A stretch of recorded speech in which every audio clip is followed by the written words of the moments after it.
out there because I didn't want to have any. Reminder: signs of disloyalty should be reported to the democracy officer. And, it was pretty interesting.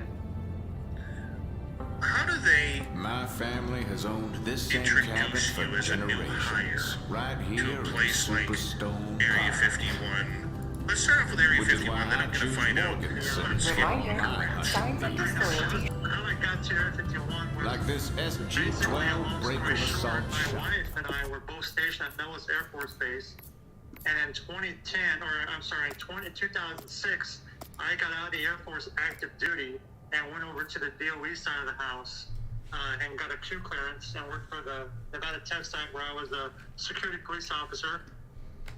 And then my wife was also stationed at Nellis, and in 2009, she got orders to Maelstrom Air Force Base in Montana because the Air Force was kind of downsizing. And she's from Montana originally, so we thought that would be a great move. So we moved to Maelstrom Air Force Base. I left the DOE. I left the great paying job. Take the man of the galaxy. I'm listening to a podcast on Spaced Out Radio with my friend Chris Bartel, who was a security guard at Skinwalker Ranch. I want to play video games, but I don't want to miss this podcast, so I hope it's cool. I listen to this in the background. They gave her the option to get out of the Air Force. And let me know if you need me to turn it up. I have a child, and I fully supported her decision. But I told her, I said, well, there was no jobs. Or if you don't want to hear it. in Great Falls, Montana, that's a supportive family, and all my Sabotage the airbase. So literally, I started making phone calls after we made the decision, and I packed up my truck and started driving back to Nevada. And obviously, the first place I called was the Nevada Test Site because I had just left there. But they were on a federal hiring freeze, and I couldn't get back in there until that freeze had lifted. So I started calling some other old Air Force contacts of mine at Nellis, and one of them eventually led me to Area 51, which was at the time the contract was CSC, There we go. Computer Science Corporation. They held the contract for the security side of the house. So I got in contact with my old Air Force supervisor, who then got in contact with them, and because I had an active Q clearance, I basically, as I rolled into Vegas, I just rolled into the area where you didn't process at for 51. And got Go check out Spaced Out Radio. escort duty. My friend Dave Security detail opened up is full time. interviewing my But it was friend only Chris a right part-time now. gig, and I needed a Chris full-time job. has done a lot of Because I'm a research with me brand new at baby. Mount So Wilson another Ranch, friend and of we've mine traveled to at Air Force was like, Skinwalker hey, Ranch and done a bunch of cool stuff up there he's together. got something with some aerospace company in Nevada that also does security. I'm like, okay, cool. So I call him up, and he just says, hey, there's a ranch in Utah that we got to secure, and it's an aerospace company. Are you This is kind of down? cool. Maybe I'll Yes. just do this like a Absolutely, regular it's a thing, full-time, right? yes. Like we'll And so that led to an interview with Colin Listen to a Gallagher, who was the podcast project while we manager for, at the time, Bass. And I got hired in support a friend's 2010 podcast while we Bass. play video And when games. I got hired, it was in 2010, so it was at the there was only 8 of us total left, pretty much with Bass at the time, associated with Skinwalker Ranch. And so, I had an interview, and then I was hired with Bass full-time. And nobody knew that I was working 51 part-time, because obviously you can't tell people you work for 51. So I had kept that under the radar until a full-time spot opened up. And that's how I got to Skinwalker Ranch in a roundabout way. I know it's kind of long-winded. Let me know who's watching. I see somebody in the live chat on YouTube. I Welcome. guess what I'm Appreciate asking you. you, because the rest of us really wouldn't know. Synchronized. When you get that job at Area 51, how do they introduce such a secretive place to a person who's never been there before? Do they take you into a mess hall? Do they take you into or do they just throw you right to the wolves? Well, it's kind of how you get there is kind of have to be vouched in.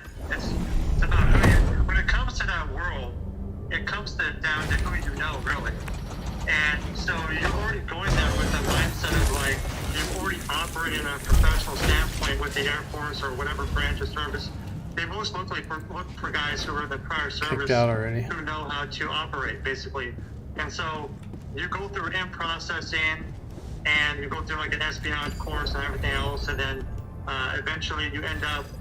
Eventually, I ended up with the Janet detail. That's where I started at when I got the full-time gig.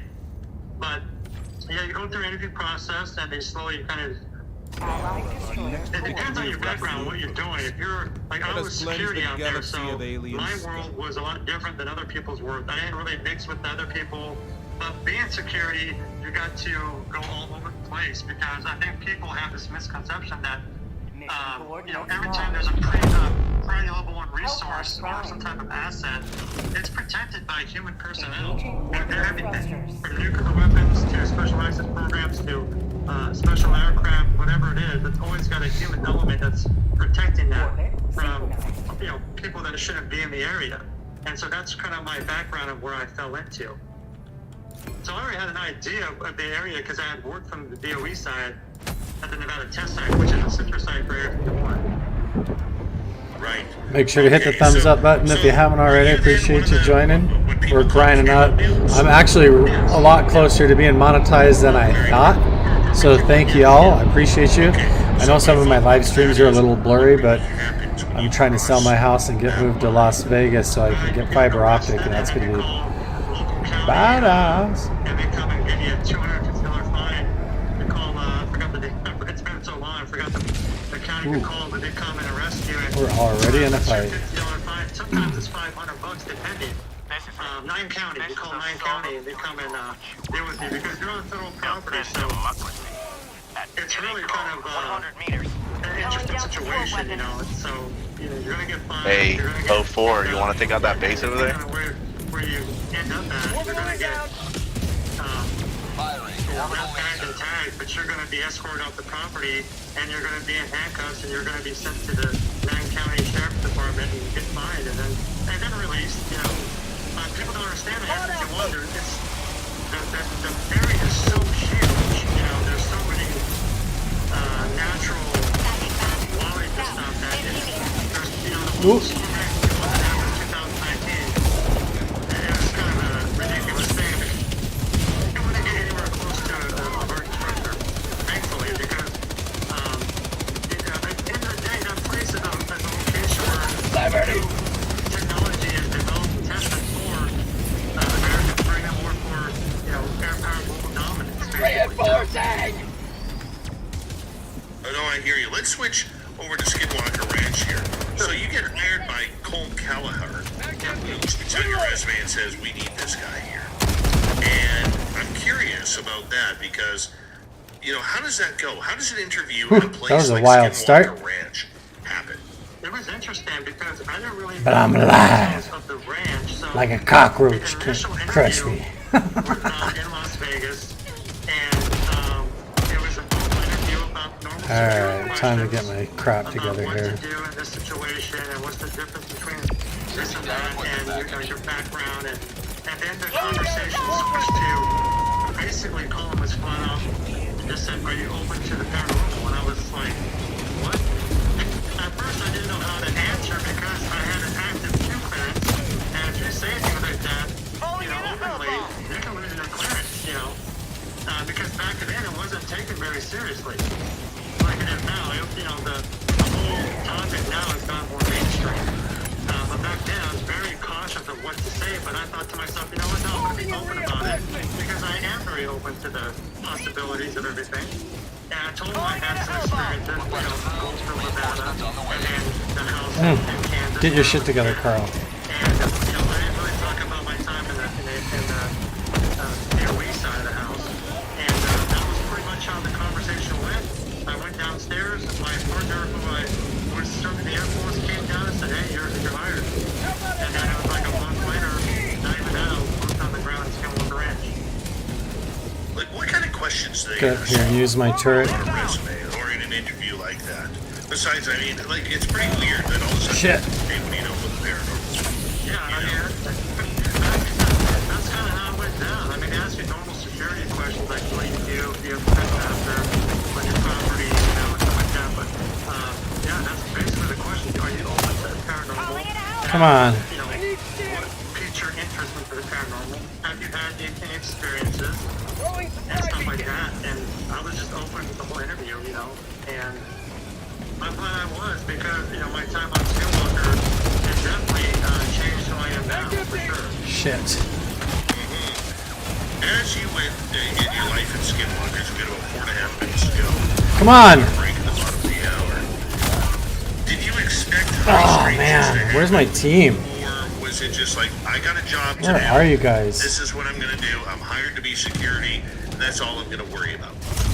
Yeah, I wasn't sure what to expect. It's crazy. Nobody told me anything, and at the time in 2010, there wasn't anything online to even research about, really. And I looked at it as just another job site, you know, with a professional mindset of like, I have a job to do, I have a newborn baby. On the way, I have to spend my 2 weeks out here on this ranch and then go back to Vegas and then come back out. You know, it's Crazy rotations out there. fools. So it was a lot of time away from home, which was definitely a negative thing, but you had to endure it. But yeah, I was open to it, but I wasn't like, I guess, searching for it at first. I wasn't really diving into it. It wasn't until a couple years into it where I was really trying to push the envelope of trying to experience and solve the big mystery, I guess, of the ranch, you know. Yeah, I bet. I mean, how long were you at the ranch?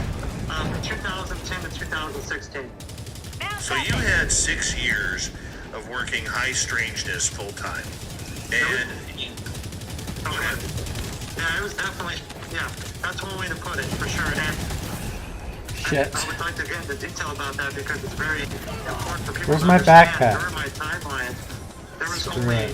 one officer out there to secure that site. Towards, you know, after I have to go 2011. without. So you have one officer to secure almost 1,000 acres of land. It was extremely Or difficult on the security aspect, but on top of that, you're trying to gather data and collect evidence and, you know, do your best on investigations and do experiments and stuff like that. So you're always going to operate in the red zone, basically, while you're out there. now you decided to leave after 2016 with Brandon Fugal on the ranch off of Robert Bigelow. Yep. Why did he decide to leave? Was it just time, or was he to bringing in his own team? I didn't leave Bigelow Aerospace until 2018, but in 2016, when Mr. Fugal bought the property, we asked, at the time, there was only a small handful of us operating on the property, and I really wanted to do a proper changeover with the new team to give them all my 6 years of data that I had collected, and also on a That security backpack is standpoint, gone. avenues of approach on the property. And I better get gone too. That they can expand on that we try to do ourselves, you know, and that was denied. We never were able to have that conversation. And I always thought that was very strange. But, you know, you continued on, and this is also in 2016. I never thought the ranch would be a mainstream topic like it is today. That's why when people ask me about the ranch, you know, it was never about entertainment for me. It's something very personal, and it's something I take very serious. So, in 2018 is when I was approached to come out there as an advisor. Right. Why so personal? Calling in reinforcements. Because I devoted so much of my time and energy out there and sacrificed, and not just myself, but the guys who are out there as well, because I represent a small group of guys who are out there operating on a very unique situation with limited resources, limited, you know, no backup, no cell service, and it took a toll on a lot of people, for sure, some negative, some positive. But yeah, it's very personal for me to be out there. I sacrificed a lot for that, man. Well, I guess in layman's terms too, if you really enjoy what you do and you fall in love with your job, you take pride in it and treat it as if you would your own. Yeah. I Took love a that. risk. I love that. I wish I could have brought my family closer out there. That's how much I love them. Should have got down on that hole first. I absolutely love the environment out there, and I have a strong connection to that property. And I just really enjoy getting any chance to go back out there. Well, the next half hour of this show, we are going to kind of get deep in and give it an inside look at what Skinwalker Ranch is like with you, if you don't mind. And then in hour two, I really want to get into what you're working on now, because, I mean, it all ties into high strangeness in that Nevada, Utah area there. I mean, I don't know what it is with that area, but it's like Ohio times 2. You know, and I just think it's great. And I'm so excited that you're here. And I want to give a shout out. You know, I don't usually do this, but our good friend, your good friend, my good friend, Carl the Crusher, in our chat room tonight. Aw, shout out to me. We always love it when Carl's here. He's such a great guy and such an ambassador for everything that we do. Thank you, Carl, for coming in live tonight in our chat room on YouTube. Chris Martell is our guest tonight on Spaced Out Radio. He mentioned me in the We will be show. right back Oh talking yeah. more Skinwalker Ranch. Y'all hear that? Oh, When that's we nice. return, stay tuned. Look at that. What a good dude. Thanks, Dave. All right, we are clear, my man. So this is a reminder. He has no idea our I'm live audience on streaming YouTube him. and the podcast, you know you've listened. Can't hear us, but our radio side cannot. Okay. Is there if I go check something real quick and come back? Oh yeah, go right back. Yeah. Right back. Let us say hello to Kim and Nari. Protective equipment. Jenny White Bear, thank you for the super chat, along with T-Bone and Major Lee. Mark Sanchez, Shit. how's the Hawaiian shirts coming? Picking them out for Reno yet? Let me know. Big J, good to see you. We have 254 people watching right now, 193 on YouTube. Or maybe I better not read that, because... Requesting orbital strike. Dropship. Yeah, 193. Where are they all watching today? Rolling down a sentry. 194 YouTube. There. 55 on X right now. 55 on X. Thank you guys. Thank you for watching. Do us a favor. If you haven't already, hit that subscribe button, ring that bell. And for anybody who's new to this show, wondering what we're all about, why we aren't talking is we are a live radio show combined with a live YouTube and podcast. And we want to make sure that we have the time out for our radio station so they can go to commercial break. So that's why we do it. You may not like it, but it's just the way we have to. So do us a favor, hit that subscribe button, ring that bell, wherever you are. And we'd appreciate it. Thank you, Kim, for adding to the super chat tonight. And Sensational Sherry, good to see you. Yeah. Shit. I have a little stat that shows me the Doug Shelby.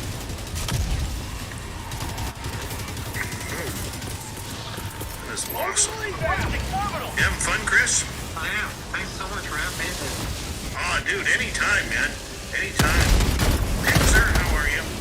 Dirty Filth, you're looking good down there. Is there any blob sightings yet, or is she being a diva?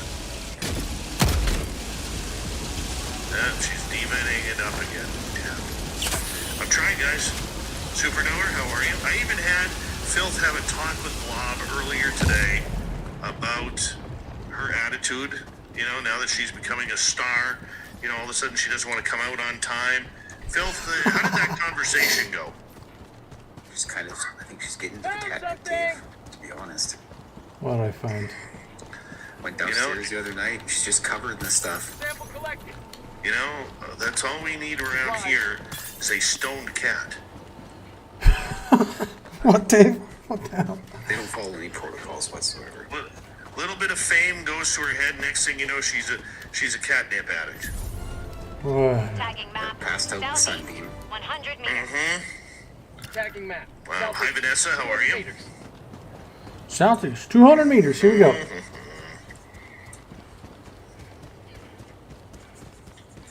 I do have some Area 51 dirt right here from Rachel, Nevada. Oh, that's cool. Yeah. I got one of the books. Nice. You got that T-shirt. I was out there with Carl and Chris Rado and Brent Stone November last year. It was fun. You know, Carl may have like 3 million subscribers on YouTube, but his beard makes me jealous. You know, Very impressive. he has the Dropping a perfect pin. beard. West. 100 meters. He really does. I don't know if he's shaping that himself or if he's going to an actual barber shop to get that done, but that is high quality bearding right there. He spent a lot of cosmic coin on his current avatar. Yes, he has. Yes, he has. God, he's talented. What is And he a doing? gorgeous beard, too. I mean, it's just, what a combination. What is he talking about me so much for? What You a guys, combination. you guys are funny. Right. Quit talking about me. It's not even my show.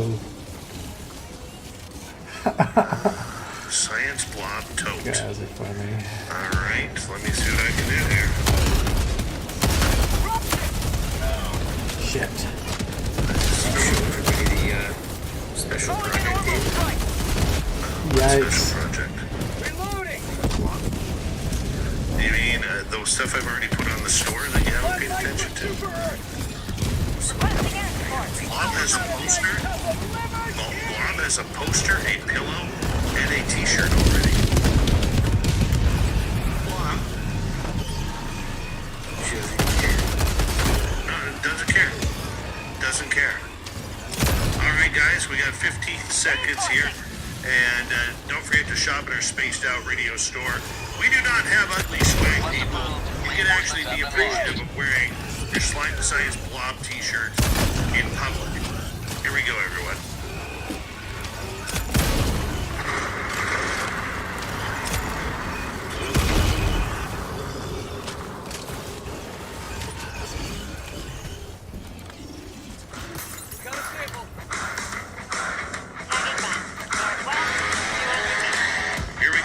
The second half hour of Spaced Out Radio tonight.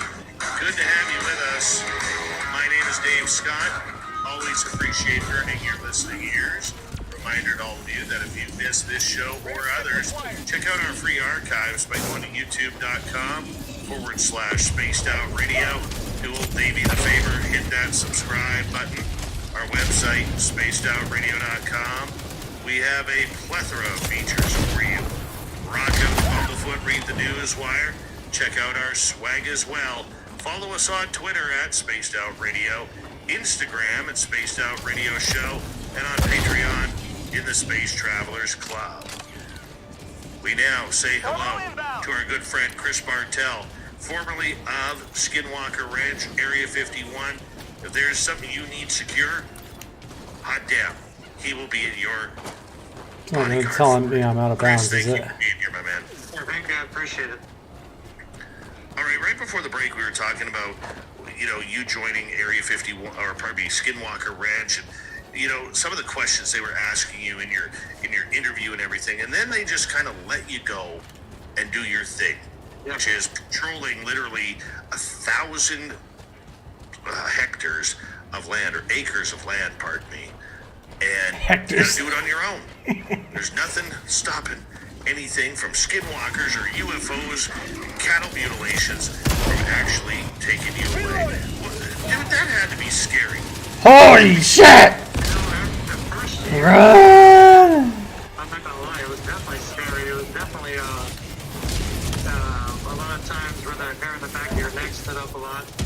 But it wasn't until like year 3, 4, 5 into 6 where it became like a second home, and that's when I started, sleeping on the mesa with the dogs at night, and really dived into more of the spiritual aspect of the property, with meditating and all that stuff. But yeah, the first year out there was definitely a lot to get used to, and I'm from the country, so I kind of chalked up a lot of stuff at first to be just normal ranch dynamics that maybe have been embellished a little bit, but if you weren't used to that environment, if you came strictly out of the city, where some of the guys on my team were from, like from LA, and had never seen a cow before, and you threw them out there on that ranch. Yeah, it was a little tough for a lot of people, for sure. It took a while to adjust. Calling in reinforcements. What was the feeling like? You mentioned that sometimes it was scary. Did you always feel like you were being watched? Yeah, absolutely. I felt like no matter what time or day, you're always being watched. Especially in February. I think it was like February 2011. Southwest. Okay, let's when go. we went I'm down gonna to go one this way. person out there. But before it was 2 people, and then it went down to 1. And then it really felt like even though you're out there alone, you still felt like there was a presence out there or something was typically watching you, whether that was nature or whatever else. But it definitely, it was weird because there were some months I'd be out there and there'd be nothing. It'd be a normal ranch, and then there'd be some weeks where it felt like it was more high intensity, like things were not right. The dogs were, because we had 3 dogs at a time, and the dogs were acting strange, and everybody's acting with them up. So it was kind of weird how it was up and down a little bit, the feelings there. But that first year was definitely tough. Come on. Man, I can just imagine what that would be like. It's kind of Calling like, in reinforcements. I'm sorry. Go ahead, please. I kind of compare it to like if you ever in the military, you deploy to an unknown location for the first time, country and everything was kind of new and blue and whatever, like scary. Not scary, but you're on edge, you know. And then after, towards the end of your deployment, you know, the year mark or the 9-month mark, you feel more adjusted and at peace, and you're kind of ready to go home. And that's kind of how I felt during my time out there. Awesome. I want to ask you, you know, before we get too deep into some of the experiences you had at Skinwalker Ranch, I want to ask you about a lot of the critics or employees have come out and said that there's a lot of fakery going on there. Nothing actually happens. We've heard from critics from Stephen Greenstreet to Erica Lukes and many others who have claimed that the ranch is a farce and that there is no paranormal activity, there is no UFO activity, cattle mutilations, or nothing like that. When you hear that critique, and after 6 years of putting your hard work into that, what do you say about that? I agree with some of the things they say, for sure, because I witnessed it firsthand during my time out there, that there were some instances That's a where tough one. there was a rational explanation or a way to debunk something, and it was overlooked. That was kind of how I tell them to my photography out there. The very first day I was on Skinwalker Ranch, the guy who was training me was What's up, excited to take me to popcorn? the old homesteads I'm listening to a podcast that two of my friends are doing right now sit down in these lawn chairs out there and try to make contact with ghosts while we're or playing. do EVP sessions and stuff. And Oh, during the process, you take pictures. Well, I didn't know I was a hobbyist photographer, so I went down to Homestead 2, and it's probably 1 o'clock in the morning at this time, and he fired off some pictures, and he was excited to see what the results were, and the results were orbs everywhere, and a lot of it was just backscatter because he used flash photography in a super close environment, a dusty environment. And so when I told him, I said, hey, that's called backscatter. He got very upset with me, and he said, no, this is orbs. I said, no, that's legitimately backscatter. It's not what you think it is. And I said, look what's happening. I said, you're taking a picture in a dusty environment, and there's a bunch of orbs in it, and the dogs are sleeping on the floor. There's no energy here where the dogs are alerting. So that our dogs were our biosensor. Now, if the dogs were alerting to something, and a combination of orbs or whatever, that would get my attention. But he didn't understand the normal fundamentals of flash photography. And that, I guess that went on for a decade before I even got there. And so when that happened, I was like, okay, wait a minute, what's really going on here?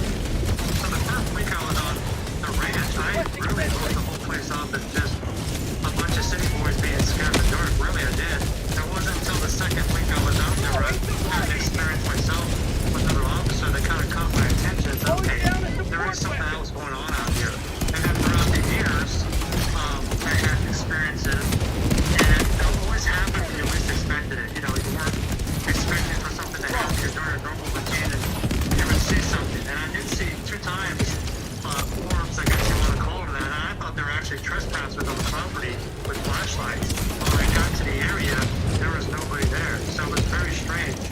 And I understand people's critiques and stuff about the property. But also, you gotta spend a lot of time out there. You can't just spend 1 day out there or even a week out there and think you know what's going on. You have to spend years and years and years out there to separate the BS from what's real. And that's what I did, basically. And so it's a mixture. It's a mixed bag. There is some real stuff that happens out there, but there is some things that aren't, necessarily real, that have been made up or, I shouldn't say made up, but embellished for whatever reason.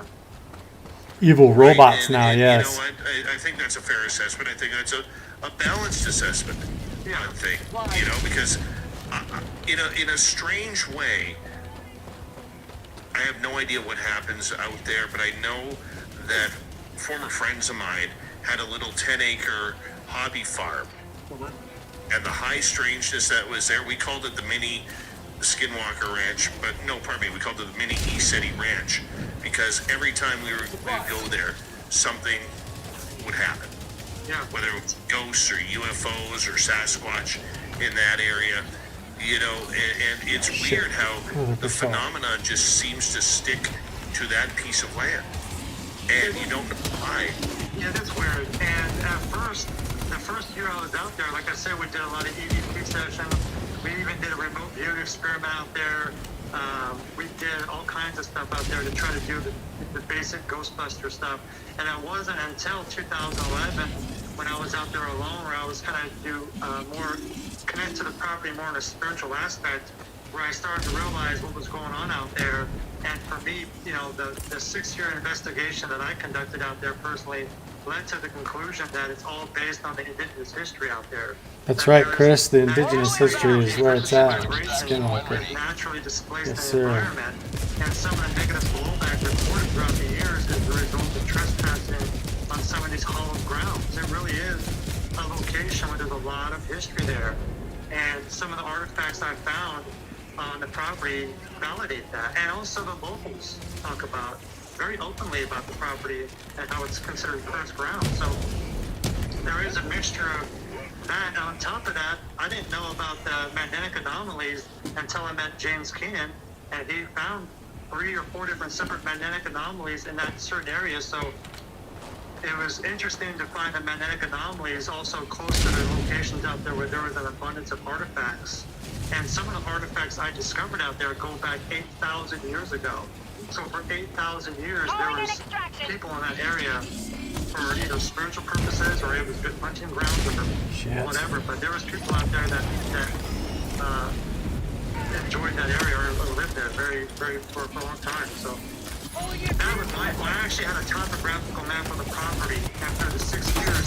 Every time I found an artifact or an area of interest or something that stood out as like or a cave system, I would take a GPS location and take a picture and pinpoint on the map. And I was discovering that there was, when people reported having weird strangeness or feeling something or a sensation, that there was an abundance of that history nearby to that counteracted with artifacts and the people's experience. There was that, and it was actually ignored. My research was pretty much ignored the whole time I was out there, which I thought was ridiculous because it's absolutely provable. I've been out there several times now and showed the new team that. And the new team that's out there now, they have way more access to equipment and stuff to gather data. So, you know, I'm not saying that my narrative, what I'm talking about, is the ultimate answer for the ranch. I'm just saying it's just one more piece of the puzzle of what that property really is. There's many overlapping layers of high strangeness to the whole Uinta Basin, not just Skinwalker Ranch. It's that whole Uinta Basin that's got all kinds of good stuff. When did the high strangeness start for you there? Was it immediate, like we hear, or did it take its time to warm up to you? Thanks a lot, Jamie Buffett. The ranch is a way to see if somebody's spirit is genuine. And if you go out there looking for darkness, you're going to find darkness. That's how you see that. But if you go out there and have a positive mindset and focus on the light, you're going to have a more positive experience. And that's what I learned from both sides. I learned from dabbling in the darkness of being negative out there and having negative experiences. But then when I started focusing more on the cultural aspects of the property, the actual indigenous history, that's when everything changed for me on a whole different level. And like I said, the first week I was out there, nothing happened, and I was ready to write the place off. It wasn't until the second week where myself and another officer had a strange, I guess, big black wolf experience. And it was very odd, and the whole situation about the whole story was weird.